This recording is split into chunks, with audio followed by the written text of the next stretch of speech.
Olá pessoal, bem-vindos a mais um vídeo do canal Café no Bule.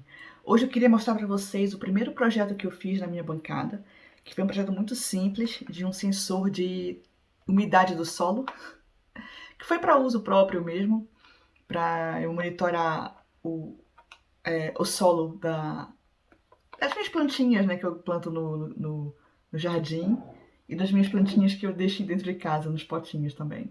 Então foi um sensorzito muito simples, né, muito básico para ser usado dentro de casa e fora de casa, então para ser portátil também, né?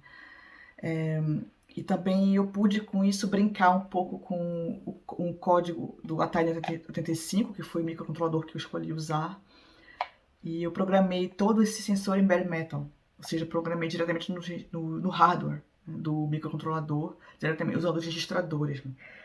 Eu vou explicar nesse vídeo os blocos funcionais e como, né, os constituintes do sensor e como ele funciona. E se vocês quiserem, eu posso fazer um outro vídeo explicando o código, explicando tintim por tintim, linha por linha, como eu fiz o código, porque o código foi feito sem biblioteca nenhuma, né? Feito diretamente no hardware, então é interessante saber como se faz isso. Se vocês quiserem, coloquem aqui nos comentários e eu faço um outro vídeo para isso.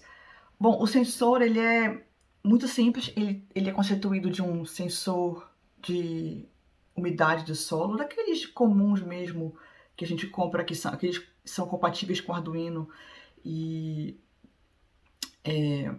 ele já vem com a eletrônica, com o condicionamento de sinal integrado, então eu não preciso fazer né, o circuito de condicionamento de sinal, ele já tá integrado no sensor. Então eu só coloquei ele, só o conectei, né, na ADC do Atari 85. Aqui, vou mostrar para vocês. O Atari 85, ele é esse aqui, esse chip aqui, né, esse aqui. Ele é um chip ele é um microcontrolador muito simples, ele só tem, olhando aqui no datasheet, 6 portos de entrada e saída, tem uma ADC de 10 bits, com 4 canais, deixa eu ver aqui, 4 canais, tem um timer, basicamente, tem o básico dos microcontroladores, não é? Mas eu escolhi porque ele é pequeno, ele só tem 8 patas, né? Ele é muito, e por ele ser simples, porque o sensor em si ia ser muito simples. Não precisava comprar um chip muito caro, e nem grande, tem muito grande também, para fazer uma coisa para fazer uma funcionalidade muito simples mesmo, muito básica, né?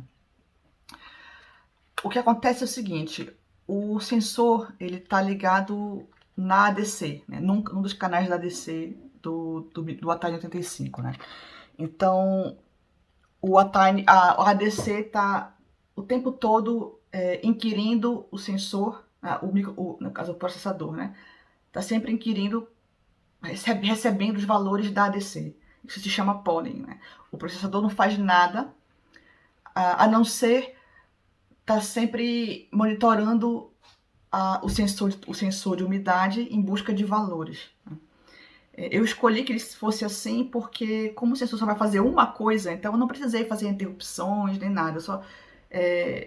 O sensor é dedicado somente a inquirir a ADC e mais nada. Então eu achei que fazer polling era muito mais simples e rápido do que fazer isso com interrupções. Então a ADC está sempre, né, recebendo valores do sensor, né, e de acordo com a datasheet do sensor, eu vou ter certas faixas de valores. Por exemplo, assim, eu não lembro dos valores corretos, mas de 0, vamos dizer assim, de 0 a 300, quer dizer que o solo está muito seco. Isso está no datasheet do sensor, né? Então, quando a ADC recebe esses valores e faz a conversão, né, de analógico para digital, se eu tenho na minha variável um valor dentro desse intervalo, né, de 0 a 300, quer dizer que o solo está seco. Então eu escrevi o código para que o LED vermelho acenda, piscando numa frequência meio rápida, né? Aí se depois de um tempo a ADC recebe valores entre, vamos dizer, 310 até 450, né? Quer dizer que o solo não está seco, mas também ele precisa de atenção, ele não está nas condições ideais. Então, se a ADC recebe esse valor, eu acendo o LED amarelo, pisco o LED amarelo com uma frequência um pouco mais baixa. E se a ADC recebe valores de 360, vamos dizer, até, sei lá, 500, quer dizer que o solo está ok, está numa condição ok, favorável ao crescimento das plantas, então eu deixo o LED aceso indefinidamente, até que a condição mude de novo. Então então isso é uma máquina de estados, né? O LED ele vai mudar o seu estado de acordo com as entradas, de acordo com o valor da ADC. Então, pronto, o sensor só faz isso o tempo todo, né? E para mim é suficiente para esse projeto. Eu queria que o sensor fosse portátil, né? Então eu tenho que alimentar o sensor. Vou tirar aqui. Então eu fiz uma tensão de entrada, que nesse caso é naqueles coin cells, né? De 3 volts. Então eu tenho 3 volts na entrada, mas o Atari 85 precisa de 5 volts, né? Nos portos. Então eu tinha que fazer um boost dessa tensão de entrada. Então para isso eu comprei um conversor.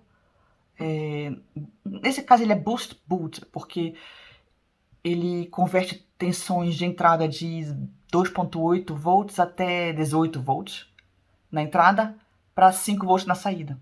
Que é esse aqui, essa plaqueta aqui. Ó, vou colocar aqui melhor. Tá melhor, né? Que é da Pololo. Fazendo propaganda aqui.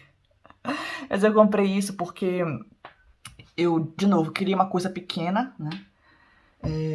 Que coubesse numa caixinha pequena. Então, né, eu não queria fazer eu mesma o circuito. E eu queria também que fosse rápido. Eu não queria perder muito tempo fazendo o circuito do boost converter. Do converter boost. Né? Pelo menos não naquele momento. Né? Eu vou até postar vídeos depois sobre isso, mas no futuro próximo. Né? Para esse projeto eu queria uma solução já pronta. Para que eu fizesse o projeto rápido. Né? Então eu comprei isso aqui e funciona muito bem. Então eu tenho 3 volts na entrada, desse conversor, 5 volts na saída, e 5 volts alimenta no caso é o VCC do Atari 85. Né? E daí ele daí ele funciona. Né? O Atari 85 é da Atmel, né? Que é o mesmo fabricante dos microcontroladores do Arduino. Só que ele é a versão nanica deles, né? Porque ele é muito pequeno e muito simples. O microcontrolador por exemplo, do Uno é um 328P, né? Muito mais poderoso do que isso. Então aqui atrás é a soldadura que eu fiz, que deve estar horrível. Né? E essa aqui é uma caixinha simples mesmo, de plástico, que eu comprei também. Eu fiz uma pequena abertura aqui para sair os fios. Né? Coloco aqui dentro. Fecho. Eu vou já ligar para mostrar como funciona. Eu ligo aqui num switchzinho que tem bem aqui. Esse switch. Então eu vou ligar. Ele já meio que funciona, porque ele não tem nenhum tipo de código de proteção, nada disso. Eu fiz uma coisa mesmo muito simples, né? Então, deixa eu mostrar pra vocês como funciona.